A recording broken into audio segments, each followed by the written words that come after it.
terrible, terrible UI decision. So you put the social thing on, and now we're live. But you put the social thing in buffer. You put what you want to put in. You select your social networks. You highlight them, and then there's a button, an action button, and it says add to queue, or there's a drop-down menu, and one says share now. And when you hit the drop-down for share now, it actually just shares right then. It doesn't select it. It just shares. Well, it says now. Somebody's being a real asshole on the UX team at Buffer. Somebody Well, it doesn't says share now. Oh God. Okay. We're socialed. I'm gonna start recording. And test. Okay, we're test. Okay, it looks better. All right, we had somebody complain about the sound levels, and I fixed it for them apparently, so they're happy. So I just wanted to make sure it was sounding good.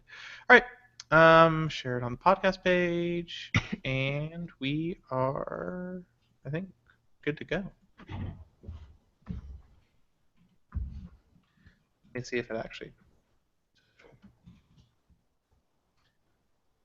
I don't actually see it. Oh, there it is. Yeah, we're good. Even though I added the title, it still shows the wrong title in Twitter. Oh well.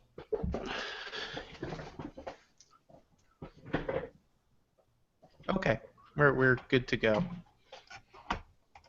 Good to go? Guten to goin'. Guten to goin'. Spoiler, I don't speak German. Spoiler, neither do I. That wasn't German. No. That was kind of my point. Yep. All right, we ready? Yes. All right, let's do this. Welcome to the Android Police Podcast, your weekly audio source for all things Android. It is Thursday, May 12th, 2016. I'm your host, Matthew Smith. I'm David Ruddick. I'm Liam Spradlin. I'm Ryan Whitwam. We have a lot of leaks this week. It's a leaky, rumory week. Very, very leaky, weeky. So obviously Google I/O is coming up next week. David and Liam are going to be there. So of course this is the time of year when we start to get crazy Android and Google-related rumors. Starting off with Android VR, which of course we've been hearing things about. VR shows up a number of times in these scheduled sessions for Google I/O, but now we're starting to get a little bit more details. Some details about Unreal Engine, perhaps standalone VR. So what do we know so far, guys? Well, we know probably that there's going to be Android VR, which is probably going to be a name of a platform, but there's also going to be hardware that goes with the platform, which might also be called Android VR, maybe, though that seems weird because Google's never actually called a physical product Android anything. So I wonder if it will have a name. I hope they call it a Pixel something. Yes. Pixel VR? Pixel VR. I wouldn't be surprised if it is the Android VR DK1 or something. So are you thinking it's going to be a reference design? Yeah, I kind of bet that is what it's going to be, because selling a consumer-grade VR headset when VR is so still in its infancy like this seems weird. But I mean, I wonder who's going to be down with making them, though, because Samsung has Gear VR, and HTC has the Vive, or Vive, or whatever that is, that's like a for-real VR headset. I mean, I guess smaller OEMs could, like, try to get in on this. LG has their own as well. Yeah, well, yeah, but they have, it's like a cardboard thing, basically, right? That's all it does. No, LG's has screens built into. Well, I know it has screens, but does it do anything?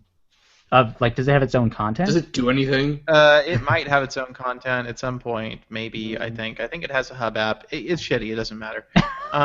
So Google already has manufacturing partnerships with Taiwanese companies. I forget the company that made the Pixel C and the Pixel laptop, but they're both the same one, I think.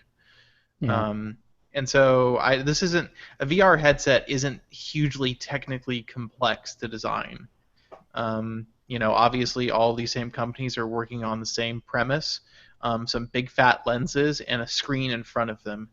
And so there's probably on that end not too much engineering difficulty that I think See, it's going to encounter. I want it to have Project Tango baked in.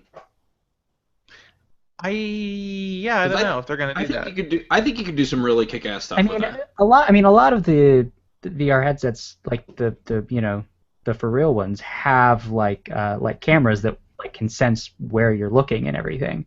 I mean, Right. it seems like it would be easy to just build that sort of stuff like into the headset, just make it self-contained. Yeah, the Vive also has those kind of like The motion uh, controller things. I forget what they're called, the like sentinel things in the corner of the room Yeah, Oh, the that like gives you sensor the room bounce. beacons.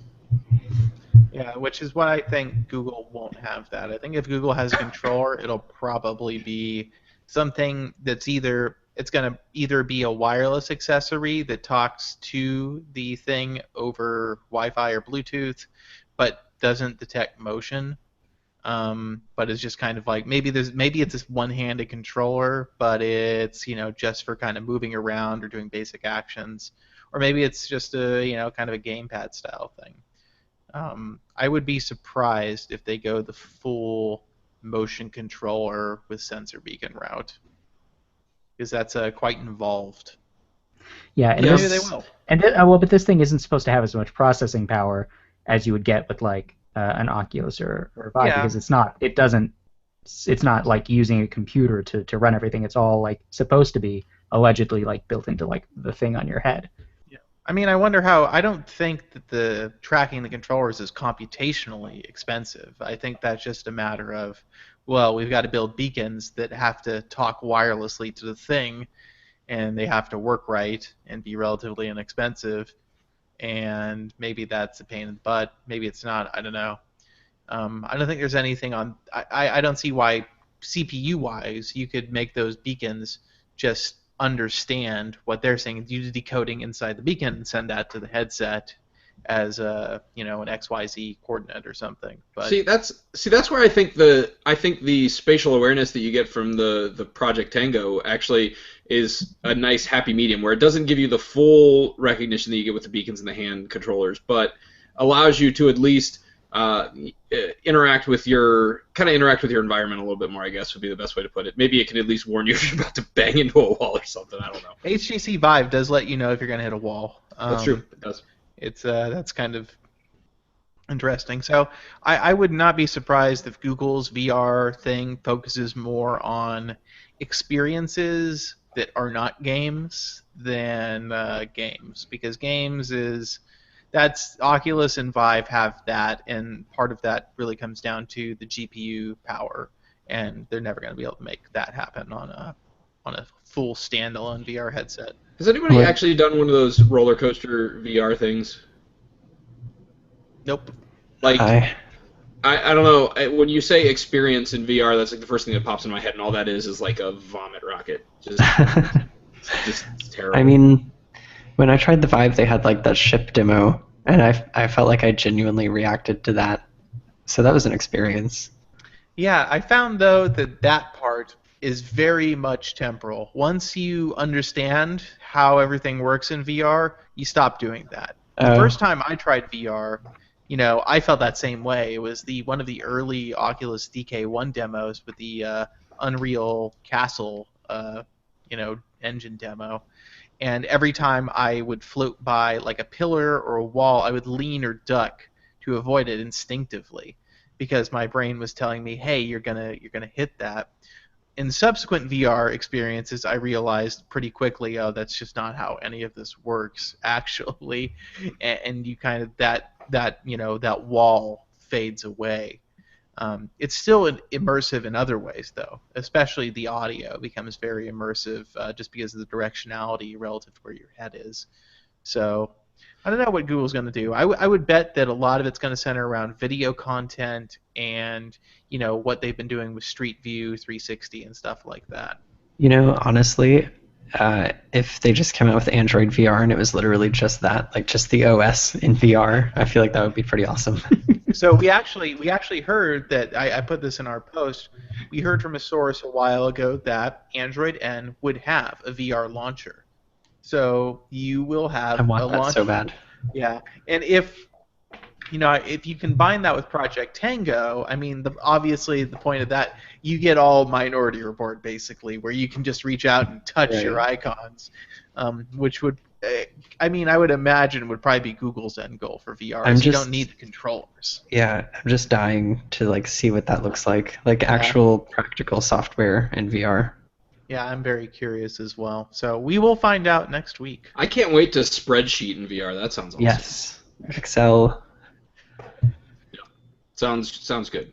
All right, so the next little rumor on the docket for Google I/O potentially is an Amazon Echo competitor supposedly coming from Google, codenamed Chirp. So apparently the idea here is to bring OK Google functionality into your living room or study or wherever.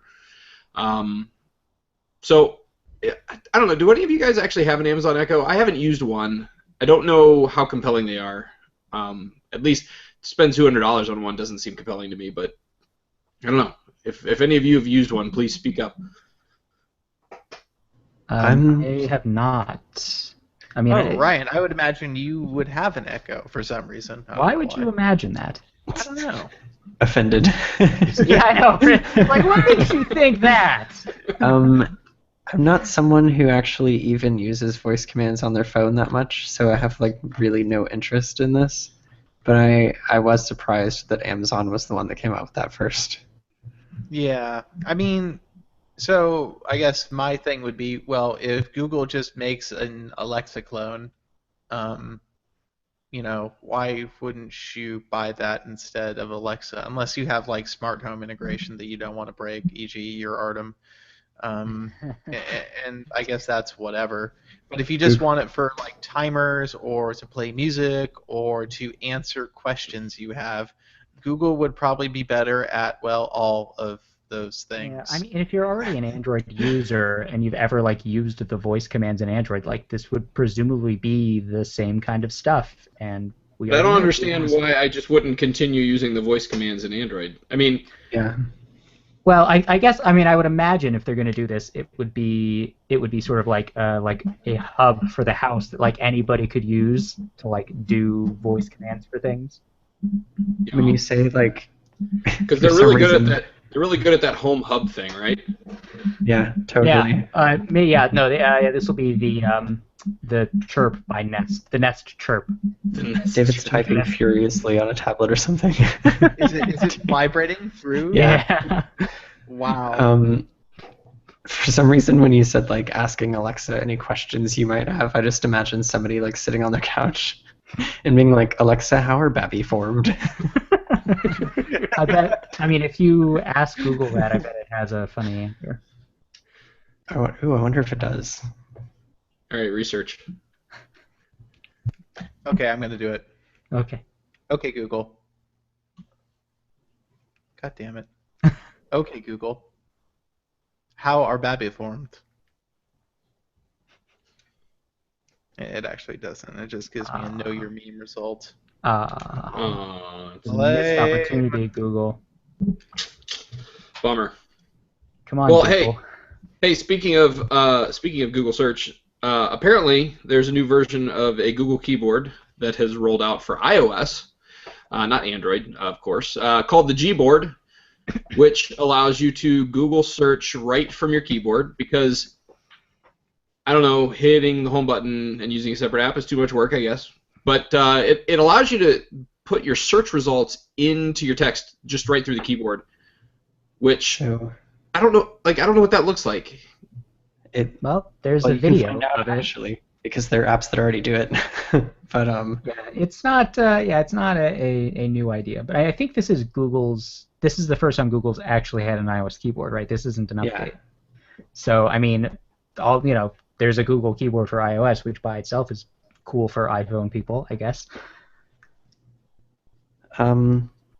Yeah, I mean, I think it was on The Verge or something. Somebody was like, Google has now colonized every major function of my iPhone. So yeah, I mean, why not? Now that iOS can do keyboards, I expected Google to come out with their own. And the fact that it does like, GIFs and emojis and whatnot, It's just Yeah, a so bonus. there's just like a little Google button at the top of it. You tap that, and you can put in a search, and and it shows you results. And you can paste the It's results into also whatever app. it's also because the Spotlight search on iOS for web searches sucks. It's just not good. It's a bad experience because if you Yeah. want to search the web, you type in what you want, and then it's like, no, wait, I can find this in like a native place. Hold on, let me look for it. And then it's like, oh, never mind, I can't. And then a little search web button appears, like out of Would you defeat. like to It's like, search on Yahoo? screw it. Would you like to search the web? I guess, or It's a whatever. secret step. Like what? Even Spotlight on desktop doesn't do that. Like you get web results right there with everything else. Yeah, it's because all of the suggested web results that auto-generate are from Bing, which is what they have their deal with. So Is that the default? only out of desperation will it finally say, fine, you can use your stupid default search provider in Safari or whatever. I guess. If that's what you're into, you can search the web. The web is so dirty. Why would you touch that?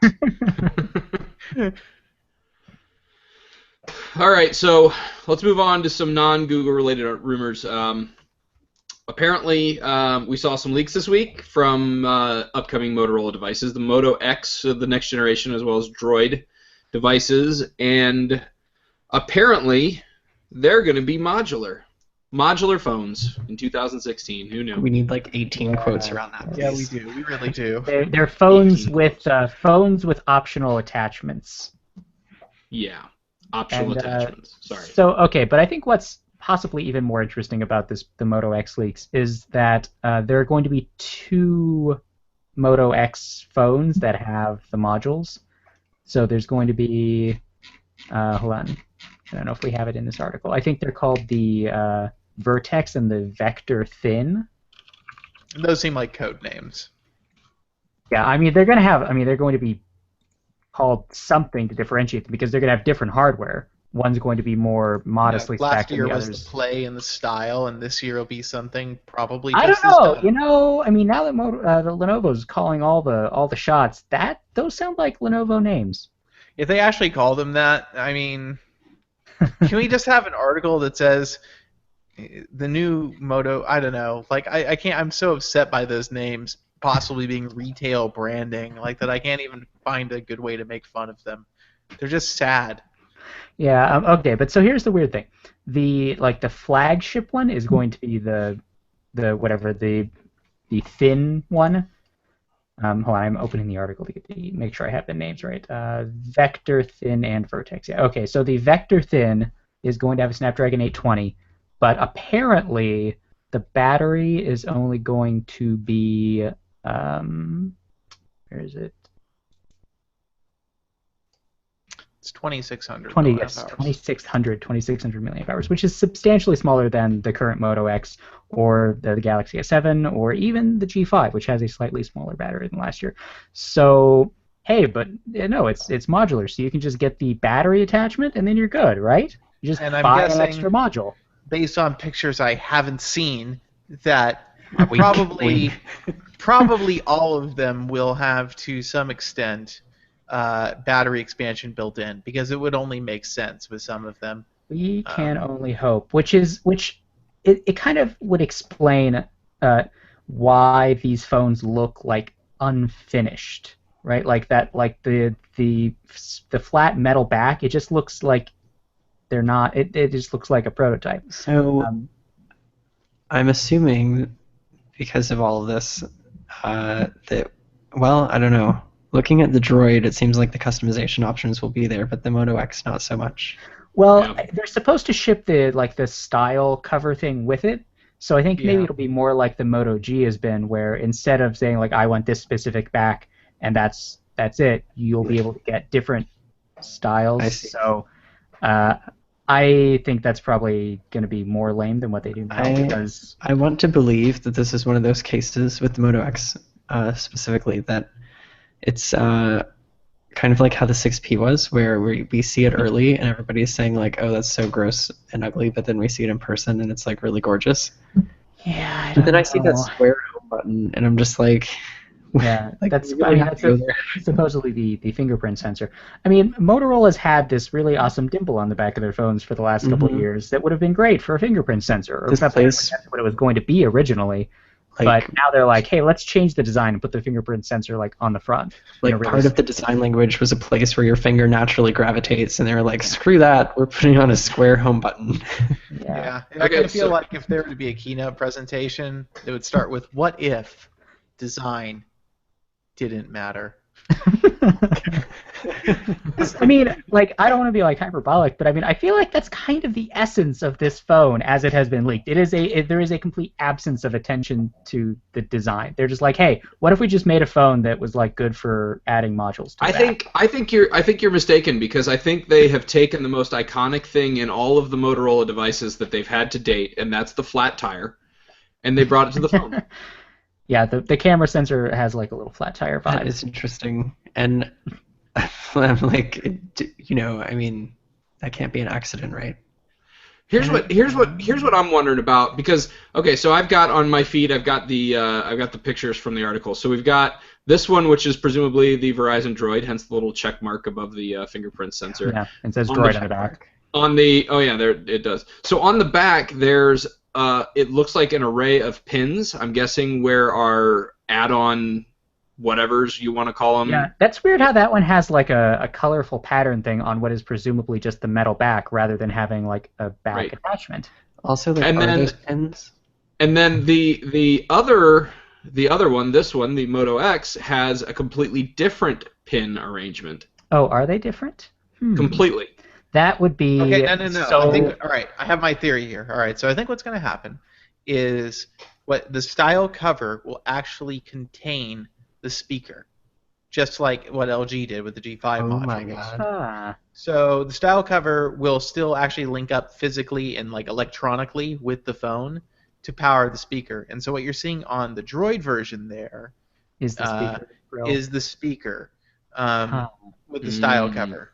This And seems I think that's what's happening. convoluted. And just to point out, the Moto X Pure has front-facing stereo speakers, but they're like, no, let's not do that on this one. Instead, we'll just make a module so they can get the stereo speakers. Yeah, no, it's Right. so dumb. It's not even the module is like this big fat Bluetooth speaker hump that goes on the back of the phone. It's like it's like arc shaped. It's terrible. But David, they also have the camera optical zoom one, which oh my god, which which just will makes only the phone be like 5 three- inches thick. Yeah, it's only gonna be $300 on top of your $600 phone. What's the problem? Yeah, it's man, like the whole problem with this like modular phone deal is that they're so expensive. Like even the G5, which like whatever, the modules are kind of dumb. Like if they were $20, people might buy them, but there's only like the cheaper one is the camera hump, and it's $80. Nobody's Yeah. gonna buy that. And I think the question comes down to can you create an accessory that meaningfully improves a smartphone with $20, even Yeah. if you're selling it just at cost? And I think I the mean, like, answer is no. All Even we if need is even if like an activity tracking loop that goes on your phone. It's literally mean- just a Fitbit taped to your phone. Yeah. even if you just like go for broke and just make whatever you want with no regard to the price, like the stuff that was described in this leak does not sound compelling at all. Like it doesn't sound like I would want to like attach this to my phone specifically. Like No, it's a terrible Yeah, idea, and it's clear that the reason this is happening is not from a place of wanting to improve the experience.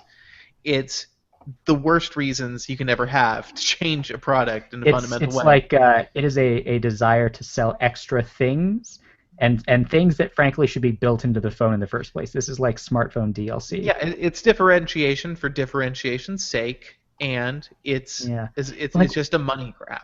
Like one of the modules is supposed to be a Pico projector. Nobody wants that. But Ryan, business. So much They- business is going to happen.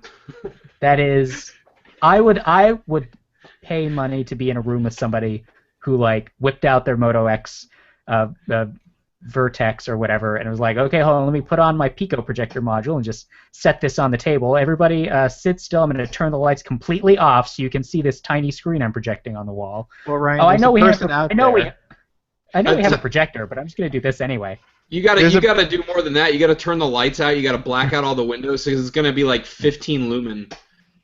Yeah, this is just. There's somebody out there who's like, OMG, finally a reason to replace my Galaxy Beam 2. Yeah, yeah, the one Wait, guy who has that phone. they made 2 of those? Oh, they did. The first one was Or, apparently a little too expensive. The second one was a cheaper version.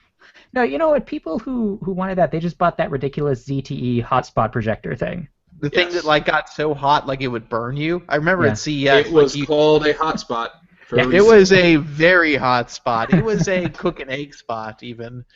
Yeah, I remember at CES I actually went and touched it, and it was like, oh, if you leave your finger on this too long, you will probably have an issue. It was. Was that good with the times. lamp? Was that with the lamp on, or was Of that course, because projector lamps get insanely just hot. insanely hot? And how big was it? It was only like 4-inch square, wasn't it? Yeah, exactly. It was like the size of, I don't know. I'm not thinking of a good object, like 2 cigarette packs next to each other. Like Oh, that's a great object. Thanks. I have a complete visual now. All right, so on to other more Samsung-y rumors. Evan Blass is reporting that the Galaxy Note 6 is going to be released on August 15th in the U.S. So I don't know if there's anything else to say about that. There's going to be a Note 6, so that was, that's a thing. We were kind of wondering about that last year. Did they ever release the Note 5 in Europe, or did that not happen? I don't think they did. They Interesting. might have released it in a couple countries, but they never did a wide release in Europe. And the fact that the Note Which 6 is still still so weird to me because the Note originally wasn't even supposed to come here, and it was only going to be a U.S. or European device. Yeah, and I think what happened is that the Note brand probably has some cash in America now, and they are still happy to capitalize on that, even though the S7 Edge probably captures all of the meaningful market for that phone. I think there's that vocal minority who want the stylus, and then there's just the people who probably know the name and think that's the big Samsung phone, and that's what they want. And of course, just to reiterate, Evan Blass does specifically say released in the U.S. the week of August 15th. So open to speculation whether or not that will make its way to Europe as well. So I guess or even anywhere else. I mean, Yeah, it's right. I guess it's hard to say. Samsung is competing increasingly with big screen phones in Asia that are much cheaper, and that probably price performance blast the Note, especially in terms of battery size. The new Xiaomi Mi Max, was it? Is that what they called it? I forget. Xiaomi Mi Max. Was it the Mi Max? It's the giant shot. It's 6.2 inches or something. It's a huge phone, but the battery is 5,000 milliamp hours, I think, which is just obscene. Has Samsung made a Galaxy Mega recently, or was that? I think they stopped on those. Huh. Yeah, I think they only made That seems 2 like of those. that seems like something they would want to make. I was wrong. 6.4 inch screen and almost 5,000. It's a 4,850 milliamp hour battery, which is still just obscene. The phone is basically a small tablet. Like this is, and I can see the appeal of that. So yeah, I would not be surprised if the Note 6 is maybe the wind down for the Note line finally. Because honestly, is there a compelling? This is a good time to have. Is there a compelling reason to still want a stylus and a smartphone? Is there some experience that allows, aside from your own handwriting? So the only thing that I use my stylus for regularly is selective screenshotting, and that is such a minor use case. I think it's great, but it is such a minor use case. I think that this is the approach, though. Like, Samsung has put in so many features into the stylus that alone are only marginally convenient. However, each feature has at least a few people who really love it, so that means that they overall have an audience that appreciates the stylus. I mean, I guess I never really saw the strong appeal of most of the stylus features. I mean, they had a novelty to kind of mess with, but actually using them on a regular basis felt silly. I don't know. Yeah, and a lot of things on the Note don't even really require a stylus to work. I mean, they've tested a couple of features on the Note, and then they end up coming to the next Galaxy S phone. You know, that works I fine. honestly feel like there's almost nothing that actually requires the stylus. It's like the handwriting in the memo app, which okay, you could use a keyboard, Yeah, or like you the can selective take a note screen. with the screen off note thing, like And that is that's a something that is thing. really cool until you find that after 7 or 8 months of having the phone, you never used it once in a practical sense. Then you realize, okay, maybe it wasn't as cool as I thought. David said it feels silly if you use any of those features over the long term, but it feels even sillier if you put the stylus in backwards. That's true. You will feel silly, and then you will feel other emotions too. Did they fix that? For some reason, I remember I hearing that they. believe they actually did. Yeah, I believe the newer revisions of the Note made it such it was much harder to put it in backward. All right. Well, I got mine in December. So let's. No, I'm not gonna do that. That was probably Oh, I was so excited for you two. I still have my Note 5. It's still broken. Yeah. Yeah. Yeah. All right. So other Samsung news. This picture leaked out. It is a Galaxy S Active. Apparently heading to AT&T. It looks very camo-y and very active. It's very active camo-y looking phone. It's so active. So active. So active right now. Wait, hold on. Can you go pull the picture up again? I didn't see it. It's up. Can we see? Oh wait, now it's gone. It's not a picture. Now it's back. There Now we it's go. gone. Now Wait, it's hold back. on. Wait, let's. No, wait. I gotta get back to Okay, you guys. Hold are on, I'm recycling through. Wait, There it does is. this actually Okay. look like a Wait, Samsung hold- phone that has the NFC coil built into the back of the case instead of the battery? So Weird. Yep. Certainly So what it I, looks like. I mean, so I don't know what you guys are talking about, but I don't like literally. I don't see a phone. Is it camouflaged in some way? Okay. I see. Nice. Well, I think what they're getting at here is there is definitely a sticker with an IMEI code on it. So maybe that's all they got a picture of, and Yeah, that might be, and that's what they're basing it on. Because if you were to make a Galaxy S7 active in a camo pattern, it would be invisible in this Yes. in this photo. So and by the way, I love pixelated camo. I think it's the best kind. yeah, sure, yeah, it's pixelated like real life. Right. Exactly. Yeah, it's an S7 active. AT&T basically orders these and says, "Yeah, Samsung, if you could just go ahead and make that, we'll sell it." Yes, we'll buy Samsung 100,000 still of them. Samsung's still saying yes, and I'm gonna imagine eventually they'll stop saying yes. It's just So, a question of Are when. for the last couple, has there been a spec difference? No, actually, they have I think, just the battery, right? Yeah, was the battery different? I think the battery is bigger in the S6 Edge or the So- S6 Active. So really, since the S7 is already waterproof, there's really no benefit of getting this over getting a S7 with a case, right? I mean, there's like no difference. It has No, you are clicky right. buttons. The S6 Active had a huge battery. Yeah, it had it's 3,500. Is that? Yeah, that's Yeah, 3,500. and so Wow. that was versus what, like I guess 26 something yeah. for the regular S6. Yeah, 2650 or something like that. Yeah. Double check there. So 2550 in the regular S6. So that was an almost so full 1,000 milliamp hours. so I mean, but the S6 had a lot more like thickness that could have been added to make it like flush with the camera module. This one looks like it's the same as the current S7 because they made it just slightly thicker and put a bigger battery in it. So I don't know how much bigger they could make the battery in this one. I mean, yeah, the standard one's 3,000. I wouldn't be surprised it's actually just 3,500 again, which would make it a monster for battery life because Yeah. with the S7 Edge with 3,600 milliamp hour battery gets insane battery life. If you reduce the screen size, 0.4 inches, the battery life would be ridiculous. Yeah. But I mean, if that's really important to people, they can go ahead and buy this when it comes out, or they could get a phone that actually gets updates. Yep, because this phone is also absurdly ugly. It's just not nice.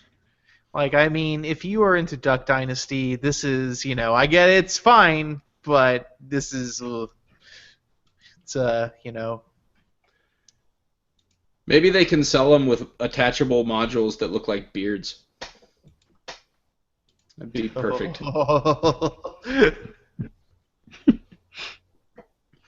right, so next on our list, we got a FCC listing that came across this week for what appears to be a new NVIDIA Shield tablet. Of course, it's been 2 years since we've had a new one. The tablet K1 came out last year, but it was just a lower price point on the existing tablet that NVIDIA had already released. So there's that.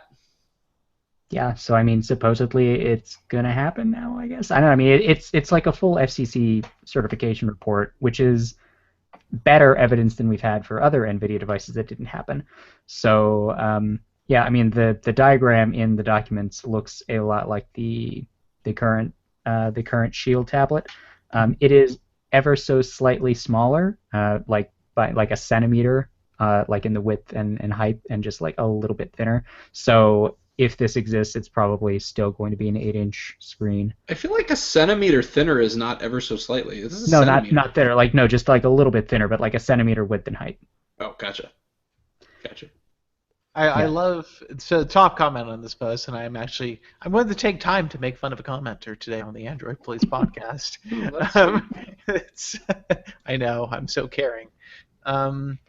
Somebody says it's still the best tablet you can buy on the market. Oh boy. Yes, just that. Six upvotes on that. By the way. That's no. But I am excited. Yeah, so 1920 by 1200 resolution, still. I mean, if they can keep it like cheap, then I don't know. I guess I'd make. I guess that's the whole thing. Like I mean, the thing about the tablet K1, like even right now, I can understand why people would buy it because it's $200.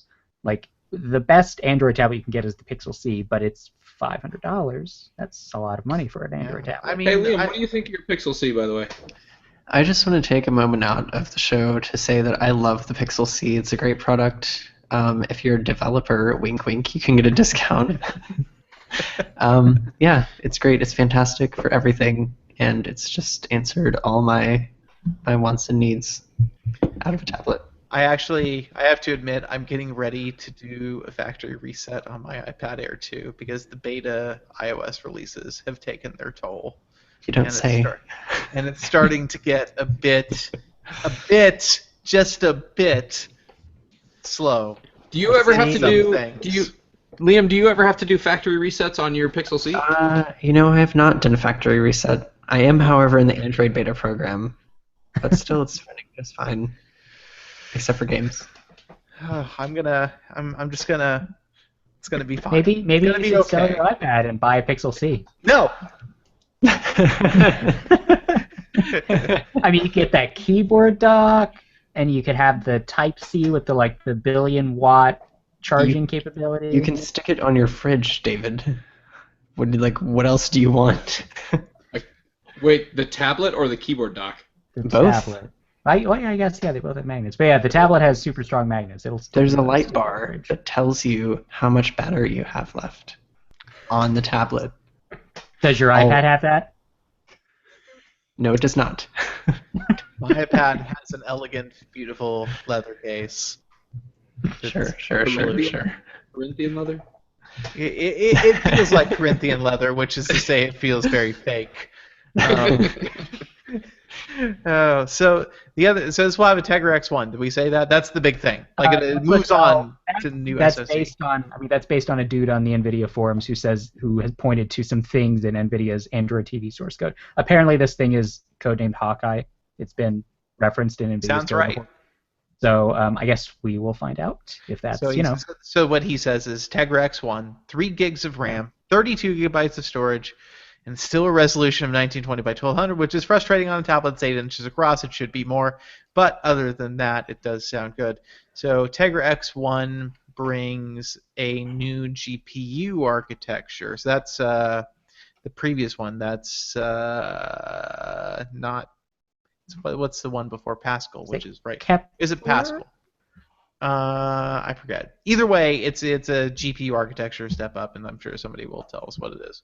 Yeah. But yeah, so I hope that they make the buttons on the physical tablet less shitty, because the ones that are on the Shield are Yeah, they're awful. very bad. Yeah. They're the You know, worst.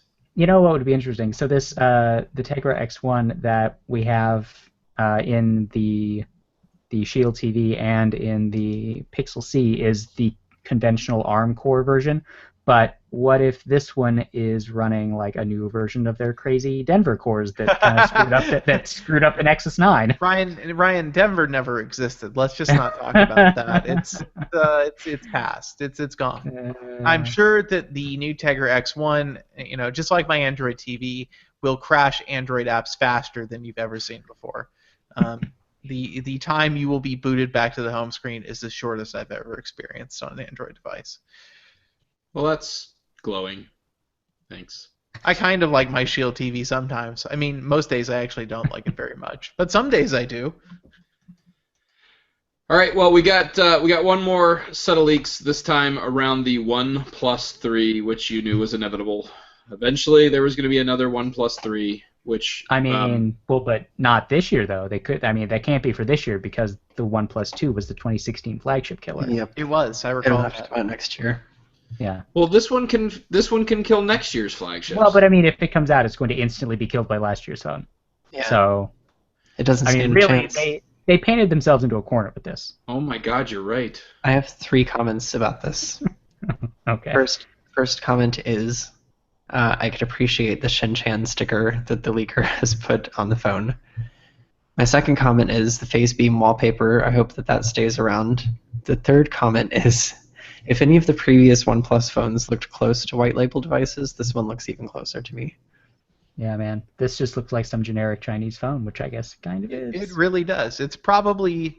I would not be surprised if OnePlus is essentially being forced to kind of bounce back to designs that are shared from its parent, not parent, its sibling, Oppo. Yeah. You know, the man, like that camera module on the OnePlus 2 was so bad. So I mean, at least this one doesn't have that. I really hope it comes with this case. The giant Yes. balls on the The corners. ball corner case. That Is that sounds. meant to disguise the phone? No, corners are the most vulnerable part if you drop your phone, Liam. It's for protection. I guess that's It looks true. like it looks like World of Goo attached to a phone. You're going to go It does absolutely. look like World of Goo. You're going to go absolutely ballistic for this case. Oh my. Oh my god. Oh my. Yeah, So this, wait. What's the sticker? What's the sticker, Liam? I'm sorry. Oh, Shin-Chan. Is that what this is? Yeah. What? You It's know like what a I- cartoon show. I don't even want to know. You should look it up. So the purported specs, it still keeps a 1080p display, which They're is gonna bound need to like off they're- that. they're gonna need to like be aggressive with the price for people to take that seriously. Yeah, it's I don't want that. I mean, is the OnePlus 2 still almost $400? I don't know what their current pricing is. Let's go to I think it was- OnePlus.net. I think it was $380 when they Starts at launched. $349. Oh, did they release like the smaller capacity, or is that they just lower the price? I don't know. Their website is kind of torture, so I'm trying to figure that all out here. Because everything. So 64 gigabyte is $349 now. Okay, so yeah, so they just dropped the price a little bit. Yeah. It's probably still not a very good deal. Will it still have the unlabeled back and overview buttons that can switch and you'll never know which are which? God, I hope that was one of my least favorite things about that phone. I hated that. I don't see them in the pictures, but they must be there. They only I'm kind lit of up. guessing they are. They would only light up, I think, on the OnePlus 2 when you were actively using the screen. Yeah. But oh man, like you wouldn't think something like that would bother you because everybody's like, oh, don't you just remember where they are eventually? No, I don't. It's like no, but like having that visual feedback when you're using the phone is very helpful. It's the same reason why switching from a Samsung phone to something that has the buttons in the right order is so aggravating, because like your brain just like doesn't, it doesn't matter. Your brain doesn't know. Yeah, I don't know. I'm just there's so much competition at this part of the market now that OnePlus is very unlikely to do anything that's actually that interesting. Yeah, I mean, if this phone doesn't sell, I don't think they're gonna make another one. I don't see how Yeah, they could. I would think that this experiment is close to ending.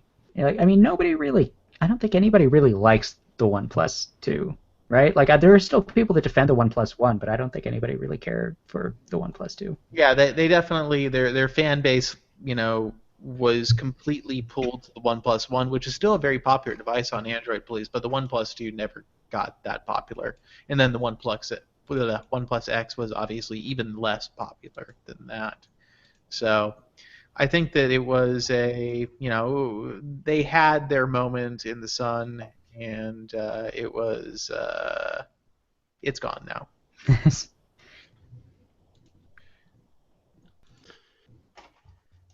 Especially once Google announces the new HTC Nexus phones that run Android N or whatever is N 7.0 maybe, I don't know. As soon as those get announced, nothing else will matter anymore. It's all irrelevant. That's Once true. again. All right. Well, speaking of irrelevant things, we have more irrelevancy coming from Samsung. All right, so I'm going to put this video on the live video feed. Sorry, audio listeners. I'm going to put the video up because Samsung has released a video, I'm assuming of a prototype.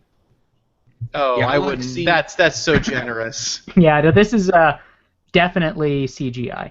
They've released an idea. Fair enough. Okay, so here it is. Here's the video. This is the Galaxy surfboard.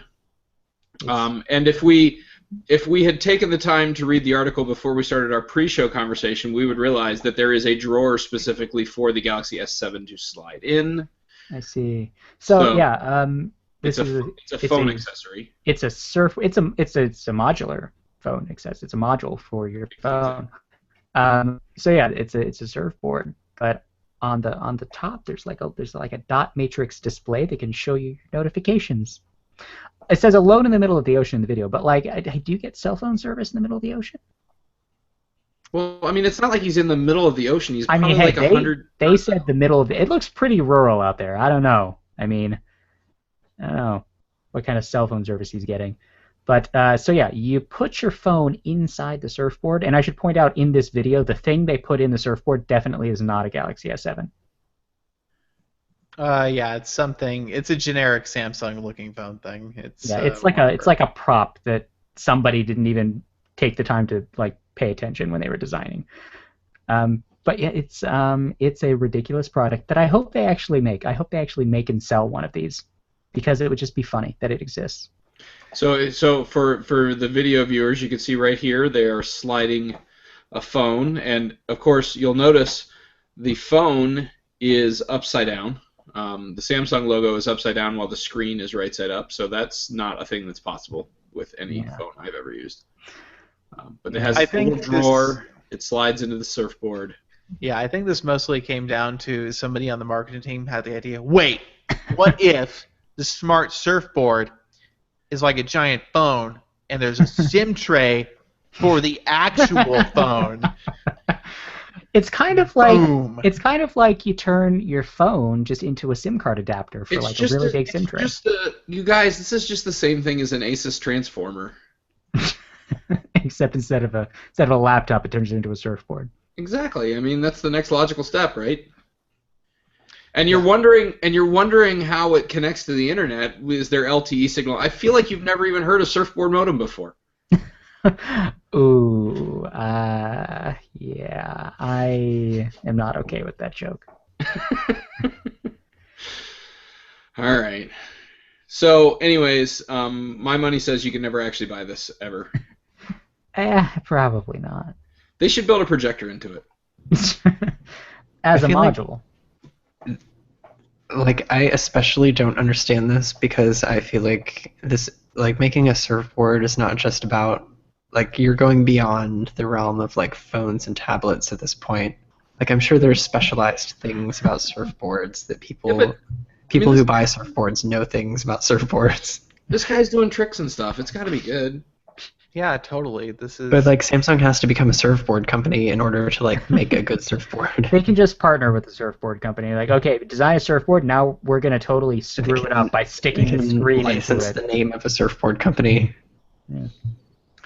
Yeah, this whole thing is just awful. And I would like to point out that there's almost 50% thumbs down on this YouTube video that Samsung has published, which makes me oh so happy.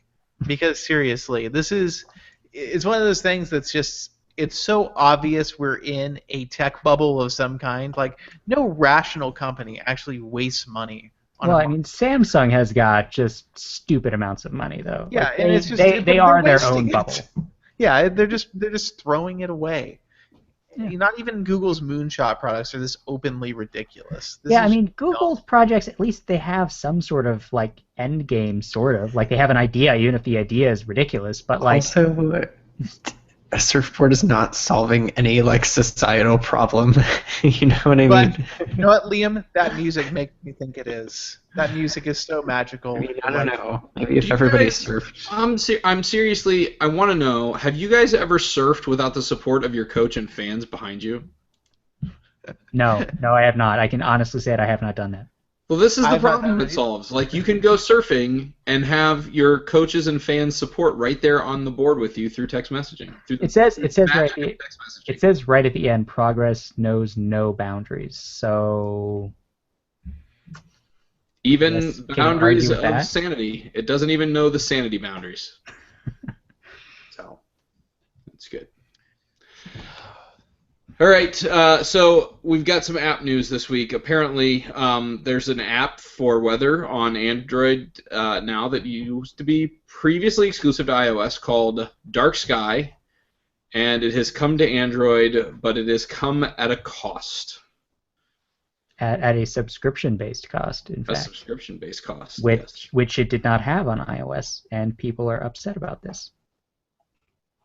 So what? Can somebody explain this weather app to me? I don't. It's an app that shows you the weather. It's basically tells you what- if you ever use Wonder Station, it's like that but pretty. I don't think. I would dispute the idea that this is a pretty app. It looks like a pretty basic app to me. Yeah, Like it's white. It's like mostly- black and white and gray, and for some reason the status bar is blue. Like whatever. Oh wow, they don't have Wonder Station for Android. I've never actually looked. So And like, I mean, it looks like it has the sort of data you would want in a weather app, but it doesn't look like anything special. And instead of just buying it like you would most apps, it will cost you, I think it's $3 a year. Yes, it's a $2.99 per year subscription. And it's not like that's a lot of money, No, that's but it a just stupid amount. kind of makes no sense that the Android version would be subscription based. Why wouldn't you just charge? Why wouldn't you just charge $2.99 to buy it? I don't know. And So- because they had well, I'm There's- actually okay. I'm going to come to their defense here, and I'm going to say I think this is them saying this is how we should have done it in the first place, and now we're actually doing it that way.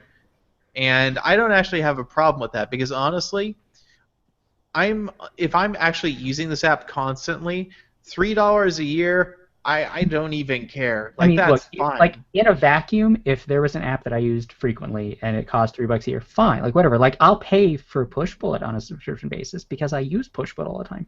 But firstly, this app looks not great. It looks fine for a weather app.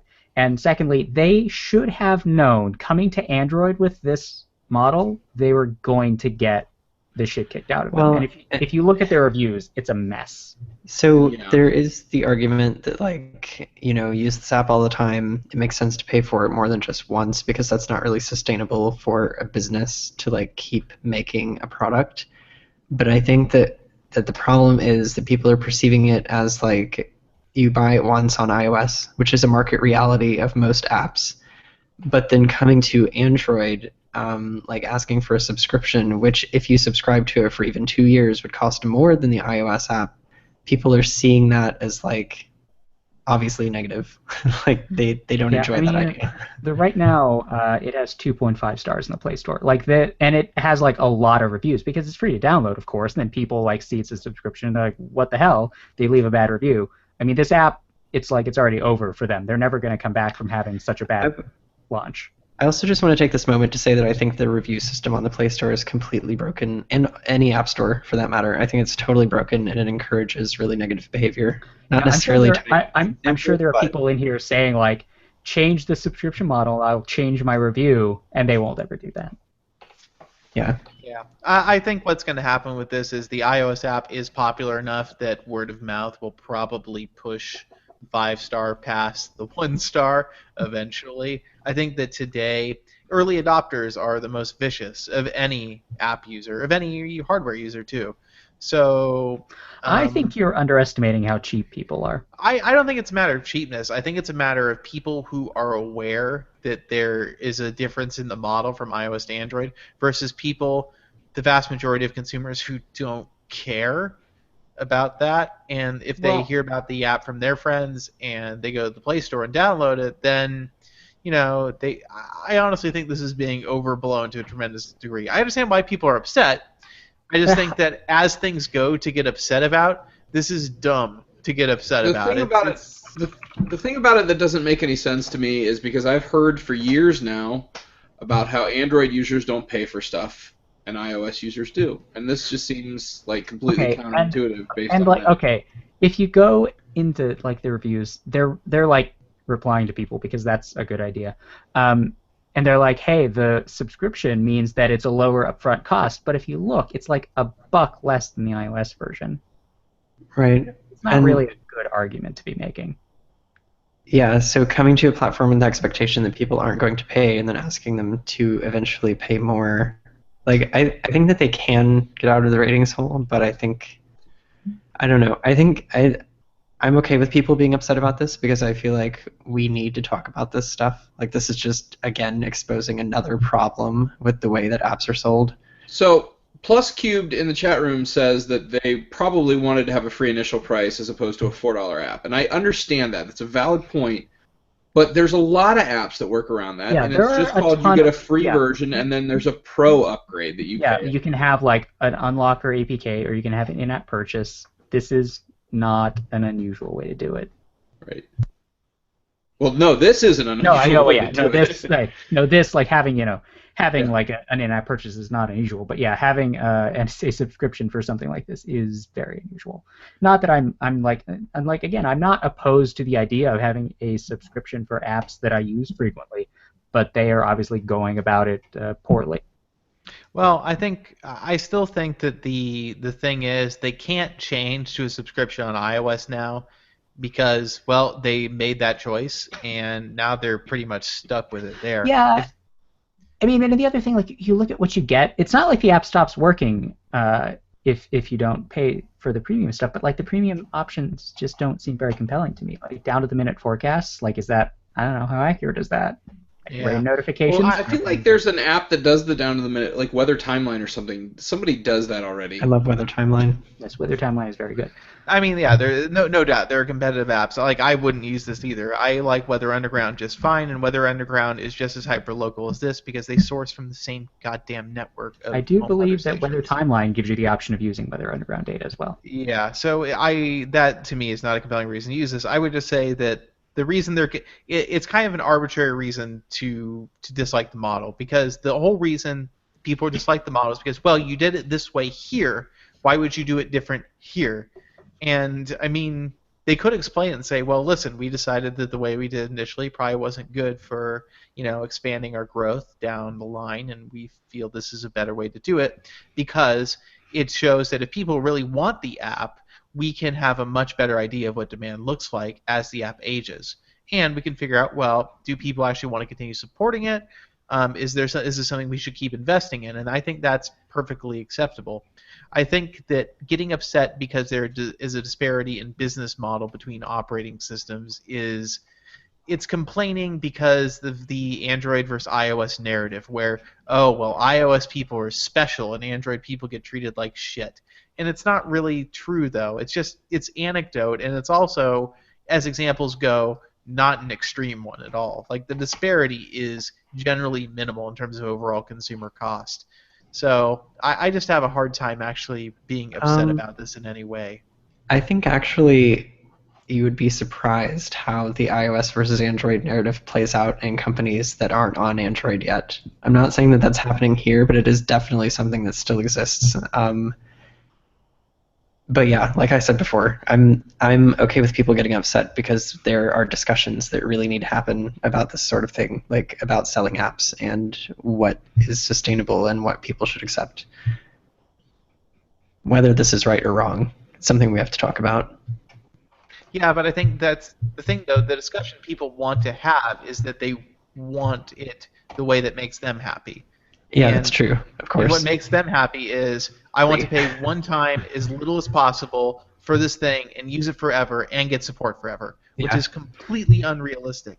And Oh I yeah, And I don't agree think with that's that. definitely. Yeah. I mean we see this happen like over and over again where a developer's like, well, I had to do X, Y, and Z because I've been selling the same app for 3 years now. Like when Action Launcher changed to like the new version, like like rewrote a bunch of stuff, and they're like, then and it's a separate purchase, and people flipped out because they wanted to still use the license they had for Action Launcher 5 years ago.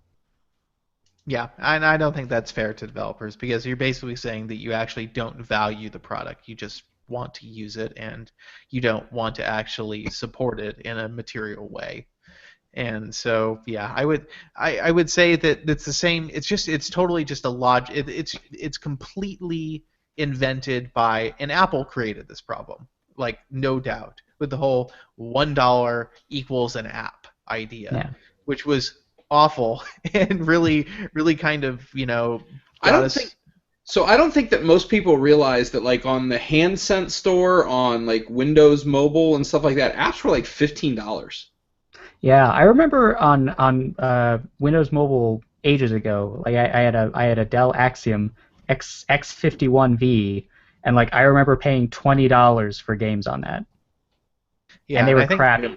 and Apple, like I said, that's Apple has created this problem where people are starting to undervalue the experience, and I think there's because Apple, I think, had a different idea where apps were these kind of relatively quaint things that had a pretty limited set of functions and maybe en masse did a useful thing for a large group of people, but weren't especially complex. And down the line, though, now we actually see that there is an ecosystem of apps on iOS that are actually relatively expensive, that cater to specific needs, whereas on Android, that hasn't developed as much. And Android has been stuck with the free or the ad-based model, which it's just gross. So yeah, I still have a very hard time just supporting the whole thing from the get-go because people want something that they can't reasonably expect a person trying to run a business to sustain. Yeah, I mean it's not something we expect in like other software.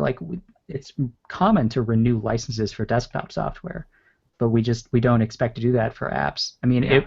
it's something that we need to get past, but at the same time, a developer who's gonna like stick their neck out there and try to do this, they should probably Expect have a enough. They standard should, yeah, feedback. they should expect people to be bitchy about it, but they should also have something of value that they're going to charge a subscription for. I mean, it seems Right. like there's not really a lot in this app that is worthy of paying every year, and it's the same stuff you get in iOS. Like if they had done more something like unique to Android, I think people would be a lot more receptive, or at least somewhat more receptive. Yeah, I guess. I mean, like, I just think that people are inherently distrustful of subscriptions because they like the idea that they own something. I think that's a lot of what it comes down to, too. And software is a license, and that's a well-established concept. It's not something you own. But people like to think of it that way, and so I think that's where a lot of the vitriol comes from. All right, well, I think we need to move on. We've got a couple home screens to go over. The first one that we have is actually a repeat from last week. It is Mark, and it's not showing up on the screen share there, is it? Okay, so yes, I don't see anything on mine either. We made fun of him a lot because, well, we didn't really believe him. His We home didn't make screen. fun of him. We made fun of the home Uh, screen. we also called him a liar. But I mean, look, in our defense, this is pretty hard to believe. Okay, so Mark was the one who had every single Google shortcut on his desktop in the shape of a play arrow, and Mark has come to his own defense, emailing back saying, "Look, his home screen's set up in portrait because he has a Sony head unit that allows him to mount his phone into it in landscape. I should say. I said Okay, portrait. I will grant that. That one's okay. We'll go with that. Second, he says he has Android Pay on his dock because he needed quick access to his loyalty cards, Okay. which he says that. Okay, so my loyalty cards all come up automatically. He says that he has several that doesn't. Okay. This is something I speculated on. So okay, I think we're okay with that one too. Yeah. Shortcut to play games is because it's the only way to easily record gameplay and share it with friends or easily post it on YouTube.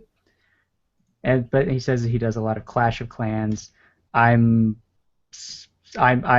okay. Do people actually do that? They record Clash of Clans? Apparently. Yeah, I think people do Let's Plays with those, which. All right. I mean, we're not talking about his judgment. We're just trying to decide whether or not he lied to us. So okay. Okay. So next is the Google Play Newsstand, which he defends as the best news reader around if you set it up properly. Oh, I think anybody would take issue with that. Give me a break.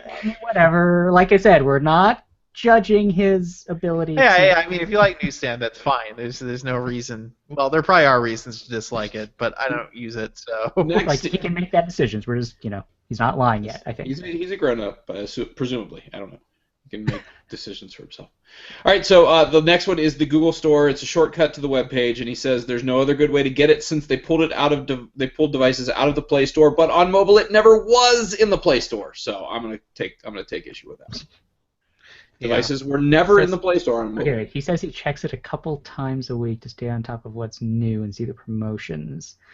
I mean, okay, you can open your browser. Did he explain where his browser is? Hey, you know what? He could just have a shortcut to Android, please, because we posted about all the promotions and deals on the site. That's true. And if we haven't offended him horribly. And he did concede having the dialer and the contacts separate is no longer necessary. He hadn't really dug into the dialer app recently, and he conceded that point. So, all right, Mark, thanks for giving me a good sport. We appreciate it. At least I do.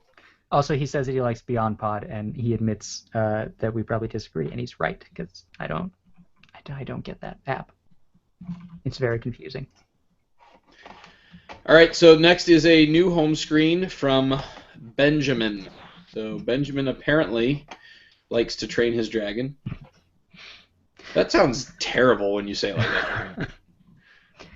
Yeah, so what's up with that icon pack? The icon pack. Well, let's do this. I will break it so that I can go back to his email because he does talk about his icon pack in the email. The Lux icon pack. Lux. Yeah, I'm not feeling that.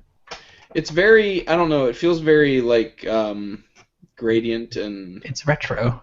very retro, yeah. Ooh, yeah, is it? and okay. Is it free? Is it a free icon pack? It looks like. Maybe that's why he's using it. I'm sorry, but that Gmail icon. That is a brutal Gmail icon, and the Maps icon too. The Maps icon looks Apple Mapsy. It does. Apple Mapsy. The indicator. That's what it is. Yeah, it's like the Squircle thing. It's very iOS-y. That Chrome icon is real bad. Is that Drink Beer app the one where your phone looks like a beer glass? I hope it is. But this guy, he's a DIYer. He's got an OBD check app on his phone. Doing them diagnostics. So wait, why are there 3 tabs in his app launcher? I would like to know what the tabs are. Maybe it's just paginated. Oh no, maybe number 3 is widgets. Oh. But wait, why is 1? But what is 1? Oh, well that would make sense. All 2 is downloaded and 3 is. Yeah, there's no way you could have just one that's widgets. You need several. I wonder. Has he separated these by importance, and he's just given them 1, 2, and 3. It looks like so in this first one, we don't have any Google apps aside from YouTube. So I would guess in number 1 is where we find the key apps, and number 3 is, I don't know, where all like the porn links go. I'm not Oh wait, really is sure. two is like a lot of game stuff. Yeah. Three is where the bloatware goes. Oh, number I think. 2 is entertainment. I get it. Oh, I And see. number 1 is tools, and number 3 is again the porn. But Okay, I it's see. that makes sense. I can understand that layout. That does make sense to me. I see. And he says this is a V10. Hmm. So when you take a screenshot on the V10, you don't get the little extra box. Extra screen, no. But you wait, hold on. Am I looking at the right email? It says he's got a V10. This is Benjamin's home screen. This Yes? is Benjamin's home Yeah, screen. he says he has a V10, but there should be on-screen buttons at the bottom. Does he just have those hidden like a weirdo? Maybe he's running. Yeah, he might be running a custom ROM. But I mean, if you don't have your on-screen buttons, then how do you do stuff? But he's still got the LG icons at the top. Some people hide them and have like some kind of swiping deal. Yeah, that's set up. what I would kind of figure what's happening. Yeah. Some people are very picky about having maximum home screen space. It's, Okay, Benjamin. too- I guess too if that's what floats your boat. See, I used to separate out my icons in this way in the drawer, not in the drawer, but like entertainment versus tools versus whatever else. So I guess I can appreciate that. The rest of the icon theme is very much 2011. It's Yeah. interesting. It's very retro-y. All right, we've got one more, I believe. You're not Yes. going to give him a grade? No grade for Benjamin? Oh wait, yeah. So he gets 5 missing nav bars out of 10. I'm gonna give it Pantone 359 out of whatever quantity of green colors there are in the Pantone solid uncoded library. Wow. So I mean that's a really low score. That's really low. Gonna give it 7 Apple Maps routes that actually send you off a cliff out of 15. Oh, jeez. All right. Our next home screen comes from Martin. Martin. Here, let me pull Martin up. Martin. Here we are, Martin. I am very interested by this approach because he's got a little fab there that opens stuff. Oh, yeah. He does. That's cool. I like So what it. is he? He explains, I think, how he does it. He's using Martin Nova says- Launcher. Yeah. App drawer as fab. I use Nova Launcher, created the search widget using KWGT custom widget maker, and the icon back is called materialistic with a K at the end. Yeah. So I don't know. I feel like this is my favorite. This is my favorite home screen. Oh, I don't know. The color scheme on some of these is loathsome. I'm not sold on. I've seen this icon pack before, and I'm not sold on it. Some of them are okay, but some of them are. Yeah, like I mean the weird. icon pack I could do without, but I like the general layout because it puts icons where your thumb is, in my opinion, at least in my use. Yeah, and I like that search widget and the temperature and everything. I think it's a very clever layout. Yeah. I mean, the only thing for me is YouTube is not pink. All right, it's never been pink. It never will be pink. Presumably. Maybe on Breast Cancer Awareness Day. But yeah, the colors I don't like. The overall layout though is it's fine. It is bordering on a little too minimalisty for me. I could do with a little more here, but yeah. Yeah, I mean it's I don't know. It's one of the better home screens we've been sent. That's It is. for sure. It's nice. It's considered, maybe. Yeah. I don't know. I like it, Martin. I think I'm on it's, Team Martin. I don't like the search widget because it doesn't feel native to me. It's that rain meter effect. I would prefer it not have the little bouncing. I don't know. Well, I assume they're not actually bouncing, are they? That would be weird. It reminds me of those desk toys where you have the balls and you swing them and they crack into each other, and yeah, that's what it reminds me of. Yeah, I don't know. Those widgets make me think it's all an illusion. Maybe. Okay, but okay. So do we want to rate this? We should rate it. All right, I give this 7 out of 10 inverted colors. I will go with 8 out of 10 fabs. 8 out of 10 fabs. I'm gonna go with 2 out of 4 potentially bouncing dots. 2 out of 4 potentially. Okay, so I think that means this week's winner is Martin. Martin, You win. you win. But you win. The game means nothing. There are no prizes, but you won. You won our respect. Oh, yes. Speaking of win, AndroidPolice.com/contest has a thing you could win, and that thing is the Samsung Galaxy S7 from Android Police and Ting. So if you head on over, AndroidPolice.com/contest, get yourself entered to win a pretty fantastic prize, Galaxy S7. So there it is. All right, guys, so if you have any home screens questions or antiques, we still do antiques, you can send them to podcast@androidpolice.com. You can also give us a call at 530-HELLO-AP. That is 530-435-5627. You can also follow us on Twitter at Android Police and on Google Plus and Facebook. And app.net. And app.net. You can't follow us there, but, I mean... I don't know who would, but if you're on there, please do. People who feel the people who follow you on app.net are the people who are defending $2.99 subscription fees for Dark Sky. Oh, It's the same. Oh, that's cool. oh damn. I need a subscription for my social network. We should start a subscription for the podcast. What extra content would they get? Oh man, I don't know. They Maybe can access. listen to the YouTube video. We can hide the unedited YouTube video and make it only accessible to. Oh yeah, that sounds like something people would. Yeah, that sounds like you have to like pay people extra. You have to pay them to watch the unedited. You know, I had an idea for a Vine account where I would do Vines and then put bonus footage on YouTube, but the bonus footage would actually be shorter than the Vine, so it would be like a 1-second bonus footage reel after a 6-second video. That sounds great. That's my business idea. Sounds great. Or what if it was a 7-second YouTube video? I like that idea. You get an extra second, It which has, is it has just. to be shorter because it's YouTube and there's no limit, so you need to be like extra inconvenient. I just like the thought of it being an extra second, and all that happens in that extra second is you, like right before the video cut off, you go like this, and then it cuts off. I just need to figure out like what the seems like a minimum good time idea. is for AdSense to kick in, and then whatever, I'll do it. All right, guys.